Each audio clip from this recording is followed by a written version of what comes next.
সবকিছু যদি আল্লাহ সৃষ্টি করে থাকে তাহলে আল্লাহকে কে সৃষ্টি করেছে? এই প্রশ্নটির সম্মুখীন আমরা প্রায়ই হই, যেটা অমুসলিমদের কাছে হতে পারে, যেটা নাস্তিকদের কাছে হতে পারে, এবং আমাদের মতো মুসলমানদের মাথায়ও এই রকম প্রশ্ন ঘোরে। এই প্রশ্নটির উত্তর আমি আপনাদেরকে দিয়ে দিব ছোট্ট একটা ঘটনার মাধ্যমে। তো চলুন শুরু করা যাক সেই ঘটনাটি। একবার ইরাকে সমস্ত নাস্তিকের একত্রিত হলো এবং সেখানকার সমস্ত আলেমদের ডাকলো এবং বলল, তোমরা যদি আমাদের 4টা প্রশ্নের উত্তর দিতে পারো তাহলে আমরা ইসলাম ধর্ম গ্রহণ করে নেব, আমরা মুসলমান হয়ে যাব, আমরা নাস্তিক থাকবো না। তারপর সকল আলেমরা বলল, ঠিক আছে, তোমাদের প্রশ্ন 4টি করো, আমরা প্রশ্ন উত্তর দেওয়ার চেষ্টা করব। নাস্তিকদের প্রথম প্রশ্ন হলো, আমরা তো এখন সবাই এখানে উপস্থিত আছি, তাহলে আল্লাহ তাআলা কি করছেন? এটিই ছিল তাদের 1 নম্বর প্রশ্ন।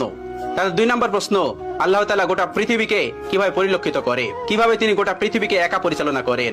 একা দেখা তো সম্ভব না, তিনি কি করে একা এগুলো পরিচালনা করেন? এটি ছিল তাদের দ্বিতীয় প্রশ্ন। তাদের 3 নম্বর প্রশ্ন, মুসলমানদের নবী হযরত মুহাম্মদ সাল্লাল্লাহু আলাইহি ওয়াসাল্লাম মিরাজে গিয়েছিলেন, পৃথিবীর এই আহ্নিক গতি ভেদ করে আসমানের কোন দরজা দিয়ে তিনি আসমানে প্রবেশ করলেন এবং আল্লাহর সঙ্গে